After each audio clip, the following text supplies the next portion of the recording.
Servus, Glück auf und herzlich willkommen zu einer weiteren FC Bayern Reaction. Leute, diesmal Teil 2 der Pressekonferenz vor dem Champions League-Spiel gegen Slovan Bratislava mit unserem Chefcoach Vincent Kompany. Bevor wir da reingehen, wie immer der Hinweis, wenn euch gefällt, was ihr hier seht, abonniert doch sehr gerne den Kanal, verpasst ihr kein Video und ihr unterstützt damit, was ich hier so tue. Jo, und damit gehen wir rein in den Bombs.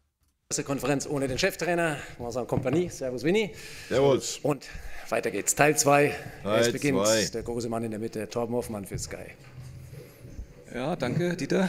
Hast du recht. Vincent, Manu Neuer und Eric Dyer waren nicht im Training mit dabei. Du hattest ja mal gesagt, wenn die beim Abschlusstraining nicht mit dabei sind, ist generell schlecht. Vielleicht kannst du ein Update geben. Kann Manu morgen zwischen den Pfosten stehen und was mit Eric Dyer? Danke. Ja, vielleicht muss ich mein Statement ändern zu nicht ideal, aber auch nicht ganz schlecht. Ich meine, Manu hat trainiert, aber alleine individuell. Erik trainiert jetzt draußen auch individuell, das heißt für unterschiedliche Gründe. Erik war ein bisschen krank, ja, und deswegen. Aber wir sehen jetzt keine großen Probleme für morgen. Also es könnte sein, dass Erik morgen auch wieder dabei ist und Manu wird auf jeden Fall dabei sein morgen. Dankeschön, Hanna Reif. Das wird auch öfter passieren jetzt, ja, dass ein Manuel Neuer halt einfach im Mannschaftstraining nicht mehr dabei ist. Bin ich mir 100% sicher. Was doch völlig fein ist, ja, in seinem Alter muss man da halt ein bisschen was steuern und dafür hast du jetzt den Obig verpflichtet, da hast du wieder einen Torwart mehr im Training, also alles fein. Für Merkur und TZ, bitte. Kurze Nachfrage, dabei sein heißt auf dem Feld stehen, also im Tor stehen, Manu Neuer. Ja, das heißt dabei sein, aber in Manu sein Fall auf jeden Fall auf dem Feld stehen, ja. Okay, alles klar. Eine andere Frage. Sie werden auch gerechnet haben, vielleicht heimlich im Kopf in den letzten Tagen. Kann man ein 8:0 planen und seiner Mannschaft mit auf den Weg geben oder wie ist der Matchplan? Also dieses Format macht auf jeden Fall Spaß für die Statistiker. Für mich ist es erstmal wichtig, dass wir einfach Fokus auf den Sieg, dass wir gewinnen. Wir sind zu Hause immer stark und wir haben sehr, sehr oft gewonnen, auch gut gewonnen zu Hause und da haben wir keine extra Motivation gebraucht. Also ich erwarte, dass die Motivation einfach da ist in jedem Moment, egal wie der Stand ist und dass wir einfach von Anfang an bis zum Ende der Spiele ein komplettes Spiel machen. Und dann, wie gesagt, zu Hause sind wir bis jetzt immer stark gewesen und ich sehe nicht, warum das morgen anders ist. Und wir haben naja, die Chancenverwertung muss ja trotzdem passen. So, das ist ja so das Thema, was wir die letzten Wochen hatten. Ja. Muss halt der Knoten bei dem einen oder anderen mal platzen. Natürlich auch Respekt für die Gegner. Also ja. Ich würde jetzt nicht gerne haben, dass wir jetzt hier in Bayern München sagen, wir wollen gegen einen Gegner 8:0 gewinnen. Also das sagt man nicht, das kann man nicht so sagen. In der letzten Reihe Felix Roderer für Antenne Bayern. Ja, Vincent, nach dem letzten Champions-League-Spieltag hat Jan-Christian Dresen gesagt, ein direktes Weiterkommen, das wäre ein Wunder. Glauben Sie denn an Wunder? Ich habe es oft erklärt, auch zu meinen Spielern, aber was ist, ich sage es oft, es gibt 400 Millionen Fußballspiele in der Welt. Ihr alle hier habt vielleicht versucht, Fußball zu spielen, irgendwann in ihrer Jugend. Also damit wir hier stehen, wo wir jetzt stehen, ist es 0,0 wie viel Prozent. Also 10% ist 10% und das ist schon mehr als die Chance, dass wir hier heute in diesem Raum stehen und ich hier, wo ich sitze. Aber gut, es ist für mich dann trotzdem wichtig, dass es eigentlich nur geht, über was wir kontrollieren und das ist das Spiel morgen. Was passiert in den anderen Spielen, können wir nichts machen und dann geht es nur über unsere eigene Leistung und die Ergebnisse da. Christian Kunz für die Deutsche Presseagentur. Sie haben eben gesagt, das macht den Statistikern Spaß. Haben Sie selbst auch ein bisschen gerechnet und wie schaut man morgen auf die anderen Spiele? Ja, ich will jetzt auch die Wahrheit sagen. Ich habe es versucht, auf jeden Fall. Ich habe meinen Sonntag dran verloren. Und ich habe jetzt ungefähr im Kopf, was alles passieren muss, auf jeden Fall. Das ist auch mein Job. Und dann kommst du ganz am Ende wieder auf dich selber. Ganz am Anfang, wo du gesagt hast, wir müssen eigentlich nur auf unser eigenes Spiel schauen und da muss die Motivation sein und da müssen wir pushen und es ist ein Spiel zu Hause, wir sind zu Hause stark.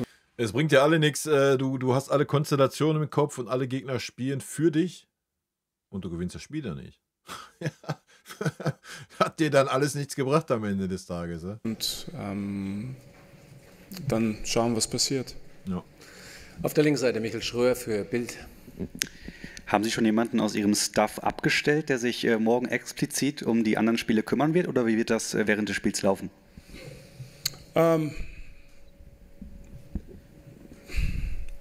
Nochmal total transparent. Also es wird auf jeden Fall kein Thema sein bis ganz spät im Spiel. Und dann ist es normal, wenn vielleicht in die letzten 10 Minuten oder 15 Minuten die Information kommt, dass wir noch ein Tor brauchen, dann musst du vielleicht mehr Risiko nehmen. Aber ich will erst nur fokussieren auf das Spiel gewinnen. Es bleibt Champions League, es gibt keine einfache Spiele, auch wenn man das so von draußen so erzählt, aber das ist nicht so. Und deswegen ist die Fokus eigentlich erstmal auf unsere Leistung. Aber letzte 10 oder 15 Minuten ist es natürlich wichtig, dass man einfach weiß, wo man hin muss. Aber sogar dann kann noch sehr viel passieren. Richtig. Aber das macht natürlich diesen Spieltag natürlich auch interessant. Reihe 2, Stefan Kumberger für Sport 1. Vincent, hallo. Sie haben einen neuen Torwart dazu bekommen mit Jonas Urbich. Und wenn alle fit sind, haben Sie ja Luxus mit Schmidt, Peretz, Neuer, Ulreich, Urbich. Wie sieht da Ihre Planung aus für den Rest der Saison? Ja, aber ich glaube, dass wir uns erstmal freuen, dass wir Jonas dazu bekommen und natürlich, ich glaube, Christoph hat es schon auch erklärt letztes Mal in die PK, dass es ist eine Sache, die nächsten Monate reinzuplanen und auch da ist es für uns gut, dass er schon dabei ist, aber es gibt natürlich die Pläne von die Vereinen für was danach kommt auch und da können wir nicht sagen, dass wir zu viel Luxus haben. Es ist einfach wichtig, dass wir jetzt die richtigen Schritte machen und ich glaube, das hat die Vereine versucht. Und, ja, gehe ich mit, ne? Meine Meinung ist bekannt. Wenn nicht, schaut euch das Video an, was ich gemacht habe zu Jonas Urbich oder schaut in den Live-Talk vom Montag rein, da haben wir das Thema ausgiebig behandelt. Und ich glaube, dass es auch ungefähr die Kommunikation war von Christoph letztes Mal in die PK. Und ja. Kerry Hau für Sky, bitte. Ja, hallo. Es wird viel diskutiert über Mathys Tell und seine Situation. Es gab ja Anfang des Monats auch das Gespräch, dass er bleiben soll. Dann hat auch Christoph Freund gesagt, der klare Plan ist, dass er bleibt. Hat sich irgendwas daran geändert oder gehen Sie fest davon aus, dass er dann auch in der Rückrunde dabei ist? Und was ist auch Ihr Feedback an den Jungen, damit er häufiger Selbst wenn das jetzt nicht sein fester Plan wäre, wird er das natürlich jetzt nicht sagen. spielen kann? Wir sind immer ganz eng im Austausch mit unseren Spielern. Also wir haben mit Mathis schon sehr, sehr viele Gespräche gehabt und wir finden das auch einfach wichtig. Es ist nicht so, dass wir jeden Tag sagen, das muss jetzt so sein, dass wir... Alter, mach doch mal die Kamerashaker aus. Bist ja kirre. So denken in den nächsten 10 Jahren. Es ist einfach wichtig, dass wir immer im Austausch sind. Das machen wir auch mit Mathis. Und im Moment alles, was wir besprochen haben, alles, was er wissen muss von uns und alles, was wir wissen müssen von ihm, das ist auch ganz deutlich kommuniziert. Und wir sind ganz, ganz eng im Austausch und nur das ist wichtig. Ich habe schon oft gesagt, aber es bleibt in die Familie. Ganz hinten die Gäste aus Bratislava, ja bitte. Dobrý.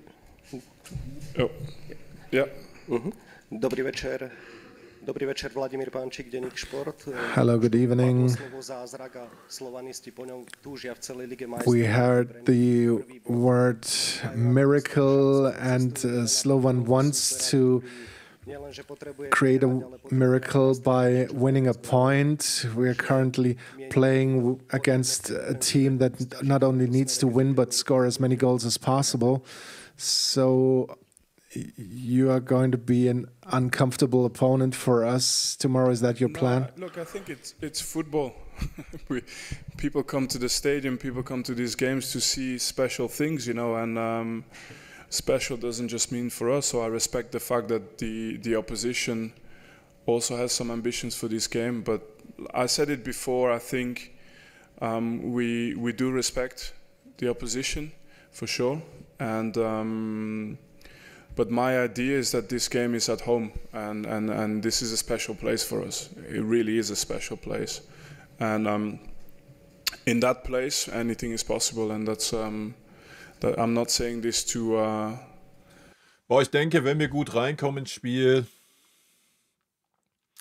wenn wir 2 schnelle Tore machen, dann denke ich schon, wenn wir das Selbstverständnis haben und nicht wieder die ersten 2, 3 Chancen versieben, dann kann da was gehen, ja. Natürlich bei allem Respekt für Bratislava, aber wie er auch sagt, die haben noch nicht einen Punkt geholt. Ja, also, die musst du zu Hause einfach schlagen. Fertig, Punkt. Ja, die musst du jetzt nicht 8-0 schlagen, alles gut, ja. Aber du musst die schlagen, Feierabend. To add any drama to the game, I just say it because that's how we believe, that's how we feel it, that's how we know our fans feel, and we will see. Ja. Ganz hinten Felix Roderer für Antenne Bayern. Ja, Vincent, wie enttäuscht oder zufrieden wären Sie denn, wenn es letztendlich über die Playoffs gehen würde? Enttäuscht oder zufrieden? Nein, ich bin nicht so der ganz große, ich kann ganz große Aussprache machen darüber, was auf uns zukommt. Das werden wir optimal vorbereiten und mit totaler Glaube anfangen. Und das Ziel war natürlich, die 6 Spiele zu gewinnen. Anders geht's ja auch nicht. Was bringt das, wenn du jetzt sagst, ey, was weiß ich, bin jetzt super enttäuscht von dieser Mannschaft, wir müssen jetzt 2 Spiele mehr machen. Heute, was ein Drama. Wenn es darum geht, du willst die Champions League gewinnen, du willst ins Finale daheim kommen, Alter, dann musst du jeden Gegner in dieser Champions League schlagen. Ja? So, und dann hast du jetzt gleich den ersten Gegner, den du dir sonst erspart hättest, ja, dann musst du den schlagen in der K.O.-Runde. Fertig, Feierabend, ja. Und das ist, ja, das ist auch das Richtige. So, du kannst es nicht mehr ändern, Alter. Ja, dann ist das so. Dann bereitest du dich auf die Spiele vor, Punkt. Ja, und weiter geht's. Aber da muss man nicht darüber zurückgucken und sagen, ah ja, hätten wir hier mal, hätten wir da mal. Nee, dafür ist das auch viel zu schnelllebig. Dafür spielen wir alle 3 Tage Fußball, Alter. Vollkommen richtige Einstellung von Benny. Wir wussten das, 6 Spiele, dann bist du in diese Top 8. Und jetzt müssen wir versuchen, ein 5. Spiel zu gewinnen. Dann schauen wir, was passiert. Aber das wird nicht auf einmal unsere Ziele ändern. Das ist einfach ein Fakt. Und das wird nicht nur für uns ein Fakt sein, das wird auch für die anderen Vereine ein Fakt sein. Und wir werden das auch voll angehen, egal was auf uns zukommt. Ja. Dann einmal noch Stefan Kumberger, bitte. Vincent, Sie haben einen Tag vor den Spielen zu uns immer gesagt, Sie schauen nicht auf die Tabelle. Jetzt, wo Sie diese Ligaphase erlebt haben, finden Sie den neuen Modus überhaupt fair? Sie haben immer gesagt, dass der ist für den Arsch. Ja, also er ist super interessant, haben wir auch im Stream gesagt. Ich finde es super geil, dass man 8 Gegner hat. Aber dass sie alle in einer Gruppentabelle sind, ist völlig für den Arsch. Ja, macht doch einfach 4 Gruppen, 9 Mannschaften, jede Mannschaft spielt einmal gegen jeden und alles ist doch gut. Ja? Dann hast du einen fairen Vergleich, aber du musst dich gerade mit Mannschaften vergleichen, gegen die du nicht spielen wirst, die gegen ganz, ganz andere Gegner gespielt haben wie du selber. Also das ist eine Katastrophe. Man kann das Restprogramm nicht einschätzen, weil nicht jeder gegen jeden spielt. Ja, und wenn man jetzt sieht, dass der FC Bayern wahrscheinlich in die Playoffs muss, dass Manchester City auch nicht oben dabei ist, finden Sie das leistungsgerecht und fair? Schwierige Frage. Nee, es ist nicht leistungsgerecht und nicht fair. Ja? Weil 4 Mannschaften haben gegen Rotterdam gespielt. Ja? Ich meine, selbst wenn du so eine Gruppe hättest mit nur einem Spiel, wäre es auch nicht fair. Ja? Weil dann spielen 4 Mannschaften in Rotterdam und 4 Mannschaften nicht. So. Ja, auch das wäre nicht fair, aber es wäre fairer, als wie die ganzen Clubs in eine große Tabelle zu werfen. Ich meine, klar, es ist super interessant, ja. Super krasser, spannender Spieltag jetzt der letzte, das ist natürlich richtig, aber also ich kann dem nichts abgewinnen. mit dieser einen Tabelle. Ich kann dem was abgewinnen, gegen 8 unterschiedliche Gegner zu spielen, alles gut. I'm going to answer it in English just because... Ja. Mal gucken, was Vinny sagt. I would say that I have no criticism of the format, in all honesty, because I can see the entertainment value and it remains about entertainment, right? So we're here at the end. You have all the drama that is good for you guys and all the stories you can tell on the last day. So I can see that, I respect that. I think on the aspect of fair, I think that's something to see a little bit after the competition, because you know, if you look at the schedule from PSG, for example, it's not the same schedule as the schedule from another team, you know, and it has a direct impact as well on your competitiveness. But it's not a criticism. It's just something I think that will be worth reflecting on after the competition. But at this moment in time, we have all the hype and the drama about the top 8 and the playoffs, but you know, how many of you are prepared to put a lot of money on the fact that it's the top 8 who's going to win who's going to be in the final of the Champions League? We don't know how this is going to end. But I guess for entertainment value, we're in a good place. And yeah, Naja, ich denke, mit seinen Worten drückt er aus, dass er ein oder dasselbe meint, wie ich es meine. Ja? I'm looking forward to any challenge that we still have to approach. Schönes Schlusswort. Danke, Vinny. Danke euch. Bis morgen in der Arena. Servus. Ja, anders geht's ja auch nicht. Du musst die Challenge halt annehmen und du kannst das ja nicht aussuchen. Ja? Ist ja nicht so, dass die Clubs das bestimmen, wie da die Champions League gestaltet wird. Ja. Oder die Fans. Ja? Wenn das jemand gestaltet, dann derjenige, der die Fernsehgelder zahlt. Ne? So ist es halt leider. Gut, Leute, das war Vinny Kompany vor dem Champions League-Spiel. Ich freue mich auf das Spiel, ich bin gespannt. Sieg ist Pflicht und dann, wie es Vinny sagt, werden wir am Ende des Tages sehen, wohin die Reise geht. Ich glaube nicht, dass wir unter die ersten 8 kommen werden. Ich denke, wir werden eine Quali-Runde spielen müssen. Ja, und sehen wir 2 Spiele mehr. Ist doch auch nicht so schlecht. In diesem Sinne, rot-weiße Grüße gehen raus, Leute. Haut rein. Vielen lieben Dank für euren Support hier auf dem Kanal. Und in diesem Sinne, gute Freunde kann niemand trennen.